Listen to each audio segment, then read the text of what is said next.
ನನ್ನನ್ನು ವರಿಸಿದರೆ ಆ ನಿನ್ನ ದುಃಖ ಕಡಿಮೆಯಾಗುತ್ತದೆ. ಈ ಪಾಪಿ ರಾವಣ ನನಗೆ ಬೇಕಾದಷ್ಟು ದುಃಖವನ್ನು ಕೊಟ್ಟಿದ್ದಾನೆ. ಆ ದುಃಖವನ್ನು ನಿವಾರಿಸಲು, ನನ್ನನ್ನು ಈ ದುಷ್ಟನಿಂದ ಬಿಡಿಸಲು ಬಂದ ನಿಮ್ಮನ್ನೇ ಈ ದುರುಳರು ಕೊಂದು ಹಾಕಿದರೆ. ಈಗಲಾದರೂ ಏ ರಾವಣನ ಪರಾಕ್ರಮವೇನೆಂದು ಅರ್ಥವಾಯಿತೆ? ರಘುನಂದನ, ಪ್ರಾಣಪ್ರಿಯ, ಜ್ಯೋತಿಷ್ಯರು ನಿಮಗೆ ದೀರ್ಘಾಯಸ್ಸು ಎಂದು ಹೇಳಿದರು. ಆದರೆ ಅದು ಸುಳ್ಳಾಗಿ ನೀವು ಅಲ್ಪಾಯುಷಿಯಾದಿರಲ್ಲ ಸ್ವಾಮಿ. ನಿನ್ನ ಗ್ರಹಗತಿಯನ್ನು ಈ ರಾವಣ ಬದಲಿಸಬಲ್ಲ. ರಾಮಚಂದ್ರ, ಪುರುಷೋತ್ತಮ, ನನ್ನನ್ನು ಪರಿತ್ಯಜಿಸಿ ಭೂಮಿಯನ್ನು ಅಪ್ಪಿಕೊಂಡಿರಲ್ಲ. ನಾನು ಗಂಧಮಾಲೆಯೊಂದಿಗೆ ಪೂಜಿಸುತ್ತಿದ್ದ ಈ ನಿಮ್ಮ ದಿವ್ಯ ಧನಸ್ಸು ನಿರರ್ಥಕವಾಯಿತಲ್ಲ. ನಿರರ್ಥಕವಾದುದನ್ನು ಮರೆತು ಅರ್ಥವಾದ ನಿರ್ಧಾರವನ್ನು ಮಾಡಲು ಸಿದ್ಧಳಾಗು ಸೀತೆ. ಎಲ್ಲವೋ ದುರುಳ ರಾವಣ, ನಾನು ಅರ್ಥಪೂರ್ವಕವಾದ ಕಾರ್ಯವನ್ನೇ ಮಾಡುತ್ತಿದ್ದೇನೆ. ನನ್ನ ಪತಿಯ ಶಿರಸ್ಸು ಮತ್ತು ಶರೀರದೊಂದಿಗೆ ನನ್ನ ಶರೀರವನ್ನು ಸೇರಿಸು. ಮಹಾತ್ಮನಾದ ನನ್ನ ಪತಿ ಹೋದ ದಾರಿಯಲ್ಲೇ ನಾನು ಹೋಗುತ್ತೇನೆ. ನನ್ನ ಪತಿ ಇಲ್ಲದೆ ಕ್ಷಣ ಮಾತ್ರವೂ ನಾನು ಜೀವಿಸಿ ಇರಲು ಬಯಸುವುದಿಲ್ಲ. ಜೀವಿಸಿರಲೇಬೇಕು, ನನಗಾಗಿ ಜೀವಿಸಲೇಬೇಕು. ಈ ಲಂಕೆಯ ಮಹಾರಾಣಿಯಾಗಿ ನನ್ನೊಂದಿಗೆ ಭೋಗ ಭಾಗ್ಯಗಳನ್ನು ಆನಂದಿಸಬೇಕು. ಕ್ಷಮಿಸಿ ಮಹಾಪ್ರಭು, ಸೇನಾಪತಿ ಪ್ರಹಸರು ಮಂತ್ರಿಗಳೊಡನೆ ತಮ್ಮನ್ನು ಸಂದರ್ಶಿಸಲು ಕಾದಿದ್ದಾರೆ. ನಾನು ಈಗಲೇ ಬರುತ್ತೇನೆ. ಎಲೈ ಸೀತೆ, ಕಡೆಯ ಬಾರಿ ನಿನ್ನ ಪತಿಯ ಸಾವಿಗಾಗಿ ಎಷ್ಟು ದುಃಖಿಸುತ್ತೀಯೋ ದುಃಖಿಸು, ಎಷ್ಟು ಕಣ್ಣೀರು ಸುರಿಸುತ್ತೀಯೋ ಸುರಿಸು. ಆಮೇಲೆ ಸಂಪೂರ್ಣವಾಗಿ ನಿನ್ನ ಪತಿಯನ್ನು ಮರೆತು ನನ್ನನ್ನು ವರೆಸುವೆಯಂತೆ.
ಸುರಮೆ, ನೀನು ಹೇಳುತ್ತಿರುವುದು ಸತ್ಯವೇ?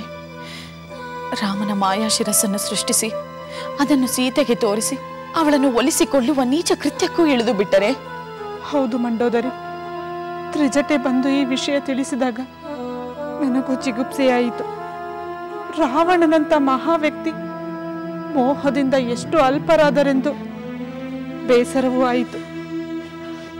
ಪಾಪ, ಪರಮ ಸಾಧ್ವಿಯಾದ ಆ ಸೀತೆ ದಂಡಕಾರಣ್ಯದಲ್ಲಿ ಮಾಯಾ ಜಿಂಕೆಯಿಂದ ಮೋಸ ಹೋದಂತೆ ಈಗ ಈ ಮಾಯಾ ಶಿರಸ್ಸಿನಿಂದ ಮೋಸ ಹೋಗಿ ದುಃಖಿತಳಾಗಿದ್ದಾಳೆ.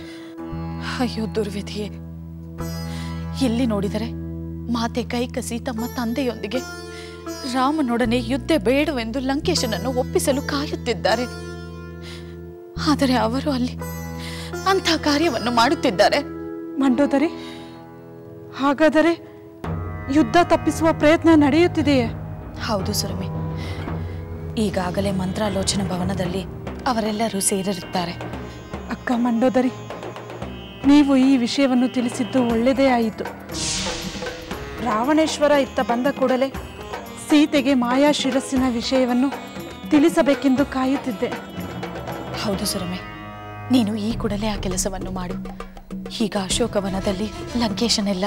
ಸರಿ, ನಾನು ಈ ಕೂಡಲೇ ಅಶೋಕವನಕ್ಕೆ ಹೋಗಿ ಸೀತೆಯನ್ನು ಸಂತೈಸುತ್ತೇನೆ. ಹಾಗೆ ಮಾಡು ಸುರಮೆ. ವಿಭೀಷಣನ ಪತ್ನಿಯಾದ ನಿನ್ನ ಮಾತನ್ನು ಸೀತೆ ನಂಬುತ್ತಾಳೆ. ರಾವಣೇಶ್ವರನ ಪತ್ನಿಯಾದ ನನ್ನ ಮಾತನ್ನು ನಂಬಲು ಸಾಧ್ಯವಿಲ್ಲ. ನೀನು ಈ ಕೂಡಲೇ ಹೋಗಿ ಅವಳ ದುಃಖವನ್ನು ನಿವಾರಿಸು. ಸರಿ, ನಾನು ಈಗಲೇ ಹೊರಡುತ್ತೇನೆ.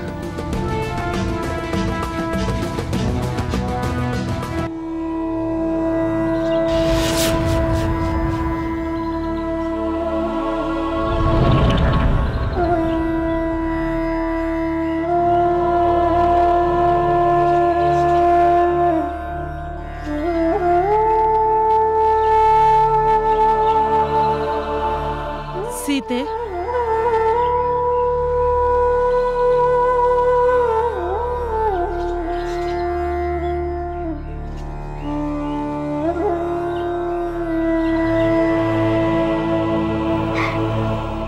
ವೈದೇಹಿ, ಸಮಾಧಾನ ಮಾಡಿಕೋ. ಇನ್ನೆಲ್ಲಿಯ ಸಮಾಧಾನ ಸುರಮೆ? ನನ್ನ ಬದುಕಿನ ಆಸೆಯೇ ಭಗ್ನವಾಗಿ ಹೋದ ಮೇಲೆ ಸಮಾಧಾನ ಎಲ್ಲಿಂದ ಬರುತ್ತದೆ? ಸೀತೆ, ಎಲ್ಲ ವಿಷಯವನ್ನು ನಾನು ತ್ರಿಜಟೆಯಿಂದ ತಿಳಿದಿದ್ದೇನೆ. ಇಲ್ಲೇನು ನಡೆಯಿತು? ರಾವಣ ಏನು ಹೇಳಿದ? ನೀನೇಕೆ ದುಃಖಪಟ್ಟೆ? ಎಲ್ಲ ವಿಷಯವನ್ನು ನಾನು ತಿಳಿದಿದ್ದೇನೆ ಸೀತೆ. ನಿನ್ನ ದುಃಖ ನಿವಾರಣೆಯಾಗುವ ಬೇರೊಂದು ವಿಷಯವನ್ನು ತಿಳಿದು ಬಂದಿದ್ದೇನೆ. ಇನ್ನು ಯಾವ ವಿಷಯವನ್ನು ತಿಳಿದು ಏನಾಗಬೇಕಾಗಿದೆ? ನನ್ನ ಸೌಭಾಗ್ಯವನ್ನೇ ಕಳೆದುಕೊಂಡ ಮೇಲೆ ನನ್ನ ಪಾಲಿಗೆ ಈ ಜಗತ್ತಿನಲ್ಲಿ ಏನೂ ಉಳಿದಿಲ್ಲ. ನಾನು ಅದೇ ವಿಷಯವನ್ನು ತಿಳಿಸಲು ಬಂದೆ ಸೀತೆ. ನೀನು ನಿನ್ನ ಸೌಭಾಗ್ಯವನ್ನು ಕಳೆದುಕೊಂಡಿಲ್ಲ. ಇಂಥ ಕ್ರೂರ ಹಾಸ್ಯವನ್ನು ಮಾಡಬೇಡ. ಹಾಸ್ಯವಲ್ಲ ಸೀತೆ, ವಾಸ್ತವ. ನೀನೇ ಸ್ವಲ್ಪ ಯೋಚಿಸಿ ನೋಡು. ರಾಮನಂತ ಆತ್ಮಜ್ಞಾನಿ ಶತ್ರು ಮರ್ದನಕ್ಕೆ ಬಂದವನು ಮೈ ಮರೆತು ನಿದ್ರಾವಶನಾಗುವನೇ? ಪುರುಷ ಸಿಂಹನಾದ ಅವನನ್ನು ಯಾವನೋ ಒಬ್ಬ ವಧಿಸಲು ಸಾಧ್ಯವೇ? ಸುರಮೆ, ಏನು ಹೇಳುತ್ತಿರುವೆ? ಅಂದರೆ ನನ್ನ ಸ್ವಾಮಿಯ ಶಿರಸ್ಸು? ಸುಳ್ಳು, ಸುಳ್ಳು, ಸುಳ್ಳು. ಬಡಪಾಯಿ ಸೀತೆ, ದುಃಖದ ಬರದಲ್ಲಿ ರಾವಣನ ಕಪಟ ನಾಟಕವನ್ನು ಅರಿಯಲಾರದೆ ಹೋದೆ. ಭ್ರಮೆಗೆ ಒಳಗಾಗಿ ಅದನ್ನೇ ನಿಜವೆಂದು ನಂಬಿ ಘನಘೋರವಾದ ದುಃಖಕ್ಕೆ ವಶಳಾದೆ. ಅಂದರೆ ರಾವಣ ಹೇಳಿದಂತೆ ವಾನರರ ವಧೆಯಾಗಲಿಲ್ಲವೇ? ಅದೆಲ್ಲ ಕಪಟವೇ? ವಾನರ ವೀರರು ಅಷ್ಟು ಸುಲಭವಾಗಿ ಸಂಹಾರವಾಗುತ್ತಾರೆಯೇ? ದೇವೇಂದ್ರನಂತ ರಾಮಚಂದ್ರ ಅವರನ್ನು ರಕ್ಷಿಸುತ್ತಿರುವಾಗ ಅವರನ್ನು ನಾಶ ಮಾಡಲು ಸಾಧ್ಯವೇ? ಸುರಮೆ, ನಿನ್ನ ಮಾತುಗಳನ್ನು ಕೇಳುತ್ತಿದ್ದರೆ ಕತ್ತಲೆಯ ದಾರಿಯಲ್ಲಿ ದಾರಿ ತಪ್ಪಿದ ನನಗೆ ಒಂದು ಆಸೆಯ ದೀಪ ಕಾಣುತ್ತಿದೆ. ಸೀತೆ, ನಿನ್ನ ಪತಿ ಮಹಾವೀರ, ಮಹಾ ತೇಜಸ್ವಿ, ಸರ್ವಶ್ರೇಷ್ಠ ಬಿಲ್ಲುಗಾರ, ಧರ್ಮಾತ್ಮನೆಂದು ಲೋಕವಿಖ್ಯಾತ.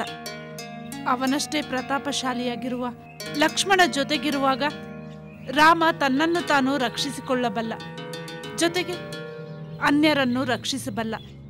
ಎಂಥ ಶತ್ರುವೇ ಆದರೂ ನಿಗ್ರಹಿಸಬಲ್ಲ ರಾಮ ಖಂಡಿತ ಹತನಾಗಿಲ್ಲ, ಹತನಾಗುವುದೂ ಇಲ್ಲ.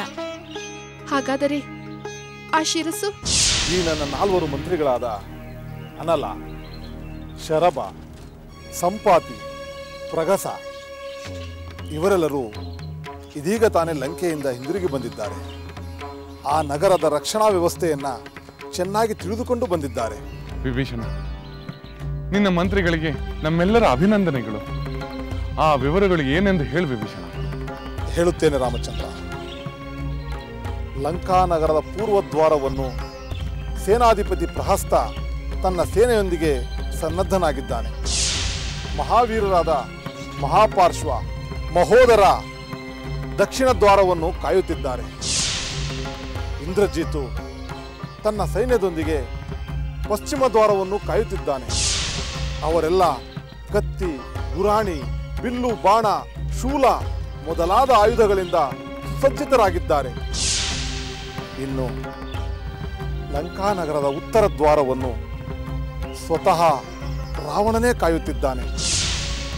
ಅವನು ಉದ್ವಿಗ್ನಗೊಂಡಂತೆ ಕಾಣುತ್ತಿದ್ದನಂತೆ. ವಿರೂಪಾಕ್ಷ ತನ್ನ ಎಲ್ಲ ಅಪಾರವಾದ ಸೈನ್ಯದೊಂದಿಗೆ ನಗರದ ಮಧ್ಯಭಾಗವನ್ನು ರಕ್ಷಿಸುತ್ತಿದ್ದಾನಂತೆ. ಇದನ್ನೆಲ್ಲ ನನ್ನ ಮಂತ್ರಿಗಳು ಪಕ್ಷಿ ರೂಪದಲ್ಲಿ ವಿವರವನ್ನು ಸಂಗ್ರಹಿಸಿಕೊಂಡು ಬಂದಿದ್ದಾರೆ ರಾಮಚಂದ್ರ.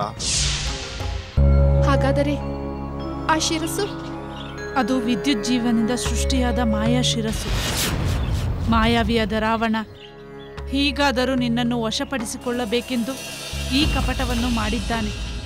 ಆ ಕಪಟವನ್ನೇ ನಿಜವೆಂದು ನಂಬಿ ನೀನು ಶೋಕಿಸಬೇಡ. ಎಲ್ಲ ಕಪಟ ವಂಚನೆಗಳು ನಾಶವಾಗುವ ಕಾಲ ಸನ್ನಿಹಿತವಾಗಿದೆ. ನಿನ್ನ ಶುಭದ ಕ್ಷಣಗಳು ಹತ್ತಿರದಲ್ಲಿದೆ. ಇನ್ನು ನಿನಗೆ ಶುಭವಾಗುವುದು. ಸುರಮೆ, ಸಾಯುತ್ತಿದ್ದ ಆಸೆಗೆ ಸಂಜೀವಿನಿಯಾದ ನಿನ್ನ ಮಾತುಗಳಿಂದ ನನಗೆ ಹೇಗೆ ಶುಭವಾಗುವುದು ಎಂದು ಹೇಳು. ಸೀತೆ, ಸಮುದ್ರ ತೀರದಲ್ಲಿ ಲಕ್ಷ್ಮಣ ಸಹಿತವಾಗಿ ವಾನರ ಸೈನ್ಯದೊಂದಿಗೆ ಬೀಡು ಬಿಟ್ಟಿರುವ ನಿನ್ನ ಪತಿ ರಾಮನನ್ನು ನಾನೇ ನೋಡಿದ್ದೇನೆ. ರಾಮನ ಸೇನದ ಬಲಾಬಲಗಳನ್ನು ತನ್ನ ಗೂಢಾಚಾರದಿಂದ ತಿಳಿದ ರಾವಣ ತನ್ನ ಮಂತ್ರಿ ಸೇನಾಧಿಪತಿಗಳೊಂದಿಗೆ ಯುದ್ಧದ ಬಗ್ಗೆ ಸಮಾಲೋಚಿಸುತ್ತಿದ್ದಾನೆ.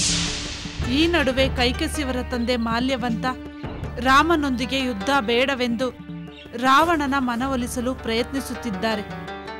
ಆದರೆ ರಾವಣ ಒಪ್ಪುವುದರಲ್ಲಿ ನನಗೆ ಸಂದೇಹವಿದೆ. ಅಂದರೆ ನನ್ನ ಪತಿಯಿಂದ ಪರಾಭವಗೊಳ್ಳುವುದೇ ಆ ರಾವಣನ ವಿಧಿಯಲ್ಲವೇ? ಯುದ್ಧವೇ ನಡೆದರೆ ಅದು ಖಂಡಿತ. ರಾಕ್ಷಸ ಸೇನೆಯೇನೋ ಯುದ್ಧಕ್ಕೆ ಎಲ್ಲ ಸಿದ್ಧತೆಗಳನ್ನು ಮಾಡಿಕೊಳ್ಳುತ್ತಿದೆ. ಆ ಬೇರಿಗಳ ಧ್ವನಿ ಕೇಳು, ರಣಕಹಳೆಗಳ ಧ್ವನಿ ಕೇಳು. ರಥಚಕ್ರಗಳ ಸದ್ದು ಕೇಳಿಸುತ್ತಿದೆಯೇ? ರಾಕ್ಷಸರ ಕೋಲಾಹಲಗಳು ಕೇಳುತ್ತಿದೆಯೇ? ಹೌದು, ನನಗೂ ನೀನು ಹೇಳಿದ ಶಬ್ದಗಳೆಲ್ಲ ಕೇಳಿಸುತ್ತಿದೆ. ಸೀತೆ, ರಾವಣ ತನ್ನ ಹಠವನ್ನು ಬಿಡದಿದ್ದರೆ ರಾಕ್ಷಸರಿಗೆ ವಿನಾಶದ ಭಯ ಹತ್ತಿರವಾಯಿತೆಂದು ಅರ್ಥ. ಇಂದ್ರನು ದೈತ್ಯರನ್ನು ಸೋಲಿಸಿದಂತೆ ನಿನ್ನ ಪತಿ ರಾವಣನನ್ನು ಸೋಲಿಸುವುದು ಖಂಡಿತ. ರಾವಣ ಸಂಹಾರವಾದ ಮೇಲೆ ನೀನು ನಿನ್ನ ಪತಿ ಸಾಮೀಪ್ಯವನ್ನು ಪಡೆಯುವುದು ನಿಶ್ಚಯ. ಸುರಮೆ, ನಿನ್ನ ಮಾತುಗಳು ಅಮೃತ ಸಮಾನವಾಗಿದೆ. ನನ್ನ ಆತ್ಮಕ್ಕೆ ಅಪ್ಯಾಯಮಾನವಾಗಿದೆ. ನನ್ನ ದುಃಖ ಕರಗಿ ಹೋಗುತ್ತಿದೆ. ನಿನ್ನ ದುಃಖವೆಲ್ಲ ಸಂಪೂರ್ಣವಾಗಿ ಕರಗಿ ನಿನ್ನ ಕಂಗಳಲ್ಲಿ ಆನಂದ ಬಾಷ್ಪವನ್ನು ಸುರಿಸುತ್ತೀಯ. ನಿನ್ನ ಪತಿಯ ಬಾಹುಗಳಲ್ಲಿ ಹಲವು ಮಾಸಗಳ ಶೋಕಗಳೆಲ್ಲ ಹರ್ಷವಾಗುತ್ತದೆ. ಸುರಮೆ, ನೀನು ಭೂಮಿ, ಆಕಾಶ, ಪಾತಾಳ ಎಲ್ಲೆಂದರಲ್ಲಿ ಸ್ವೇಚ್ಛೆಯಿಂದ ಸಂಚರಿಸುವ ಸಾಮರ್ಥ್ಯವುಳ್ಳವಳೆಂದು ನನಗೆ ತಿಳಿದಿದೆ. ಆದ್ದರಿಂದ ನೀನು ನನಗೆ ಒಂದು ಉಪಕಾರ ಮಾಡುತ್ತೀಯಾ? ರಾವಣ ನನ್ನ ಪತಿಯ ಮೇಲೆ ಯುದ್ಧ ಮಾಡಲು ಮುಂದೆ ಯಾವ ರೀತಿ ಹೆಜ್ಜೆ ಇಡುವನೆಂದು ನೋಡಿ ಬಂದು ನನಗೆ ತಿಳಿಸುತ್ತೀಯಾ? ಏಕೆ ಸೀತೆ, ಇಷ್ಟು ವಿವರಗಳು ಸಾಲದೆ? ಸುರಮೆ, ನಾನು ಎಷ್ಟು ದುರ್ಬಲವಾಗಿದ್ದೇನೆಂದರೆ ಕ್ಷಣ ಮಾತ್ರದಲ್ಲಿ ಆ ರಾವಣನ ಮಾಯೆಯನ್ನು ನಂಬಿಬಿಟ್ಟೆ. ತಿಂಗಳುಗಳ ಕಾಲ ಇಲ್ಲಿಯ ರಾಕ್ಷಸಿಯರ ಮೂಲಕ ಸಾಕಷ್ಟು ಭಯಭೀತಿಯನ್ನು ಅನುಭವಿಸಿದ್ದೇನೆ. ತಿಳಿಯಿತು. ಆ ಮಂತ್ರಾಲೋಚನೆ ಸಭೆಯಲ್ಲಿ ಏನು ನಡೆಯಿತು ಎಂದು ತಿಳಿಯುವ ಕುತೂಹಲ ನಿನಗಿದೆ ಅಲ್ಲವೇ? ಹೌದು ಸುರಮೆ, ಅಲ್ಲಿ ಏನು ನಡೆಯಿತು, ಅಂತಿಮವಾಗಿ ಏನು ನಿರ್ಧಾರವಾಯಿತೆಂದು ನಾನು ತಿಳಿಯಬೇಕು. ಸರಿ, ನಿನಗೆ ಸಮಾಧಾನವಾಗುವುದಾದರೆ ನಾನು ಈ ಕೂಡಲೇ ಅಲ್ಲಿಗೆ ಹೋಗಿ ಅಲ್ಲಿನ ವಿಷಯಗಳನ್ನು ತಿಳಿದು ಬರುತ್ತೇನೆ. ಹಾಗೆಯೇ ಆಗಲಿ. ಸರಿ.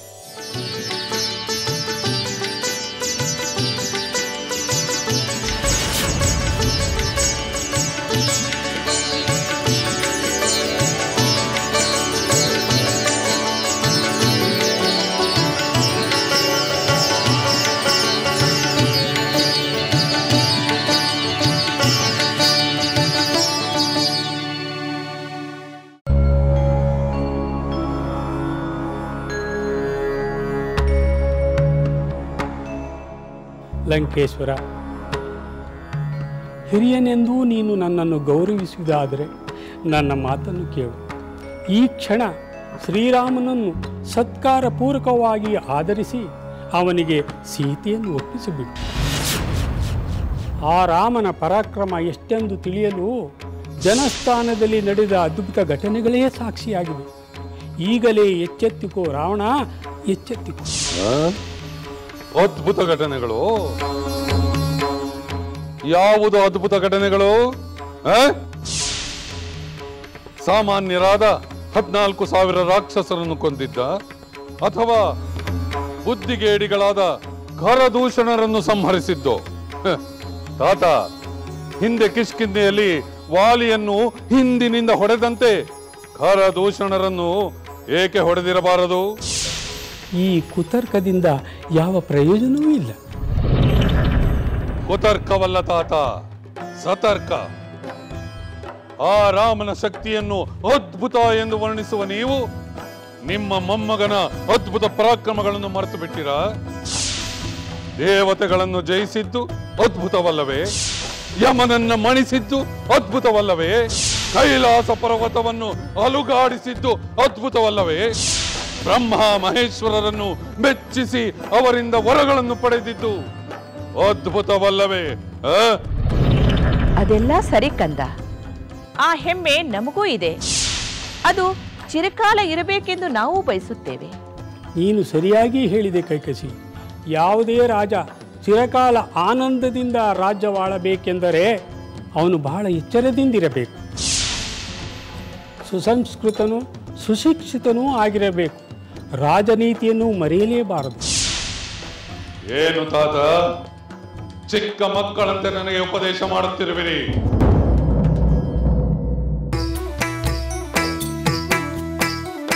ಲಂಕೆಯಲ್ಲಿನ ದುರುಳ ದರ್ಪವು ಸೀತೆ ಸಹನೆಗೆ ಸೋತಿತು. ಅಂಕೆ ಇರದ ಅಸುರ ಕುಲವು ರಾಮ ಬಾಣಕ್ಕೆ ಅಡಗಿತು. ದೂರವಿರಲಿ ಸನಿಹವಿರಲಿ ರಾಮ ಹೃದಯ ನಿವಾಸಿನಿ. ಯುಗವು ಯುಗವು ಸಾಗಲಿ ಅಕಳಂಕ ಪ್ರೇಮ ಪ್ರಬೋಧಿನಿ. ಅಮರ ಗಾಧೆ ಧರಣಿ ಜಾತೆ ಸಾಧ್ವೆ ಸೀತೆ ಸುಚರಿತೆ. ಸಹನ ಶಕ್ತಿ ಪತಿಯ ಭಕ್ತಿ ಲೋಕಮಾನ್ಯ ವಂದಿತೆ.